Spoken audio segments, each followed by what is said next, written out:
तो ये कहानी अप्रैल 2024 की है, लेकिन इस कहानी की शुरुआत 2012 में होती है। ये कहानी है राजस्थान के अलवर की। वहां पे एक जगह है भिड़वाड़ी, और वहीं पे एक सोसाइटी है तिरहान सोसाइटी। तो कहानी यही की है।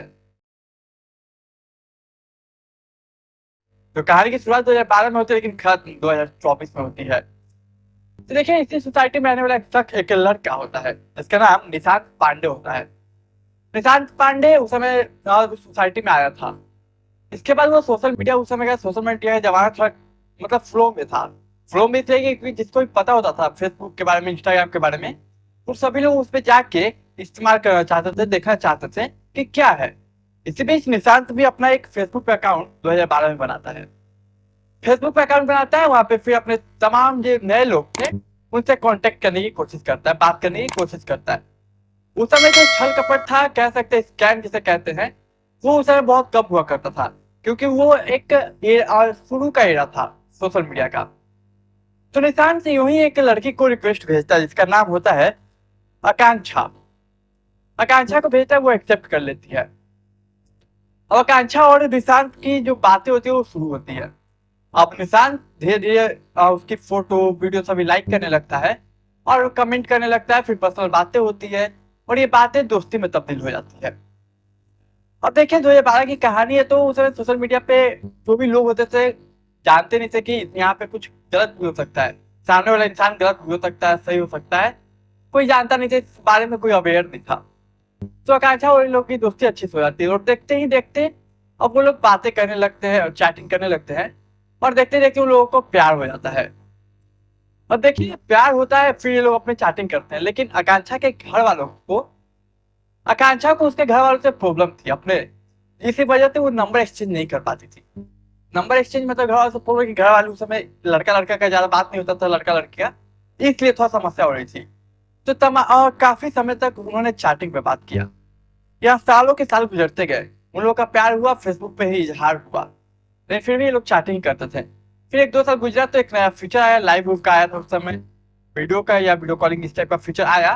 तो फिर वो लोग वीडियो कॉल पे या फिर लाइव था तो लाइव पे बात करने लगे। और देखते ही देखते साल गुजरने लगा। साल 2012 से 13, 13 से 14, 14 से 15, और 15 से 16 भी आता है।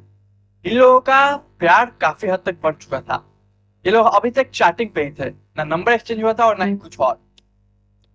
ये लोग एक दूसरे से अच्छा प्यार करने लगते, एक दूसरे को पूरा टाइम देते थे। दोनों एक दूसरे का ऑनलाइन आने का वेट करते थे, और ऑनलाइन आने के बाद खूब बातें क्या करते थे।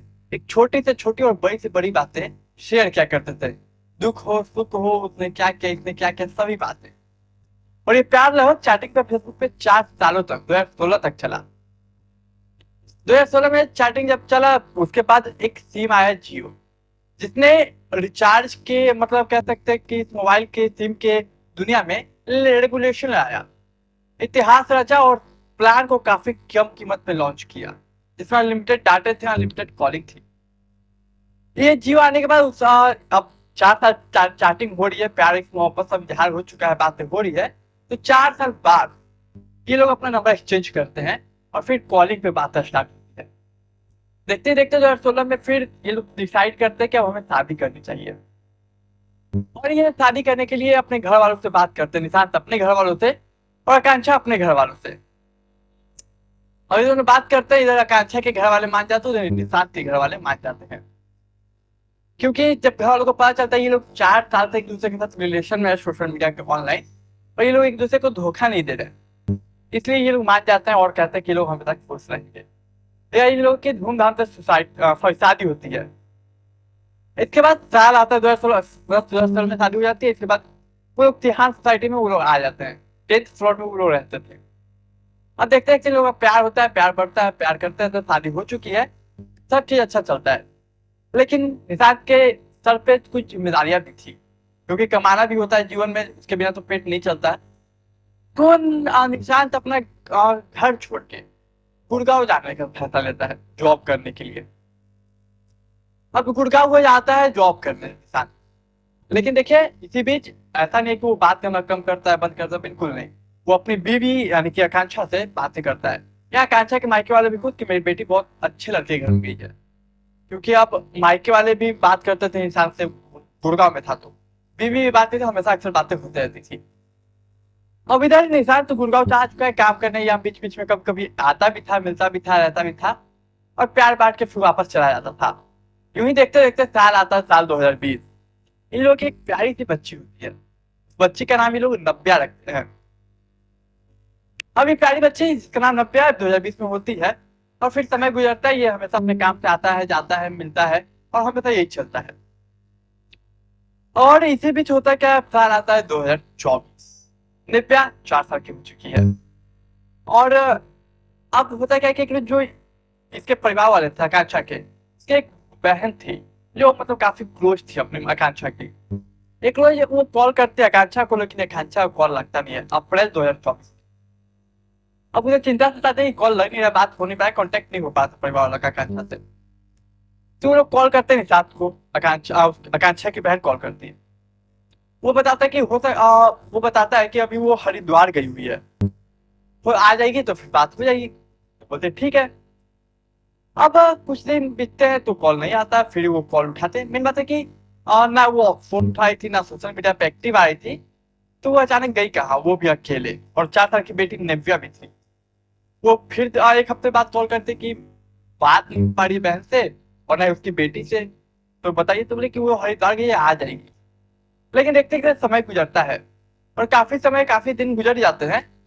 तो इसको डाउट होता है उसकी आकांक्षा की बहन कि एक पति इतना मतलब आराम से कैसे बोल सकता है कि वो आ जाएगी, जबकि हरिद्वार 1-2 दिन के लिए आई थिंक गई हुई थी। और नहीं भी 1-2 दिन के, ज्यादा समय के लिए गई, और कांटेक्ट नहीं हो पा रहा है, बात नहीं हो पा रहा है, ना सोशल मीडिया पे एक्टिव, ना ही कॉलिंग। तो एक पति इतना शांत कैसे हो सकता है, उसे थोड़ा डाउट होता है। वो फैसला करते कि एक बार जाके देख लेते हैं।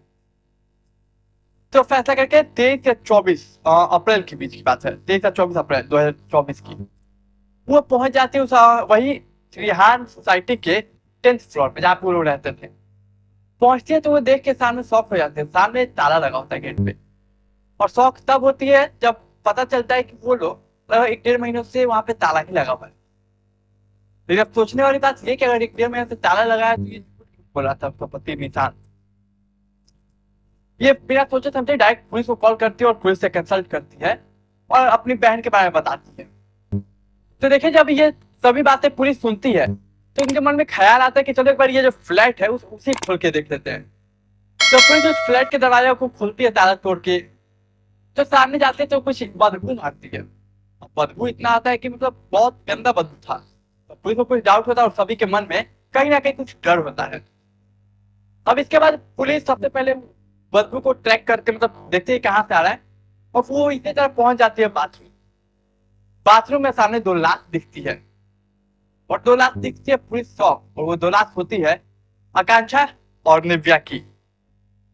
आकांक्षा जिसकी उम्र लगभग 25 साल थी, और निव्या जिसकी उम्र लगभग 4 साल थी। 2020 में जन्म हुई थी, और 24 हो गया, तो 4 साल। और इसके बाद तो प्राइम सस्पेक्ट यहाँ पे निशान बन जाता है, क्योंकि जितना आपको बोल रहा था कि आ जाएगी, उसे डाउट था, तो प्राइम सस्पेक्ट पुलिस का निशान होता है। अब पुलिस सबसे पहले निर्णय लेते हैं कि इसके फोन को सर्विलेंस पे डाले, लोकेशन निकाले। सर्विलेंस पे डालने के बाद पता चलता है कि ये फोन काफी दिनों से इनएक्टिव हो चुका है, और लास्ट लोकेशन भी कहीं और का है। अब पुलिस खोजे तो खोजे कैसे, तो फिर थोड़ा बहुत इन्फॉर्मेशन मिलती है कि ये गुड़गांव में काम करता था। अब पुलिस गुड़गांव पहुंचते वहां पे तमाम अपने मुखबिरों को एक्टिव करती है।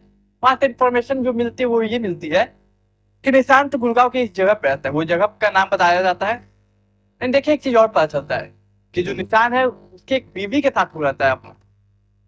मतलब निशांत ने एक और शादी करके रखी है गुड़गांव में।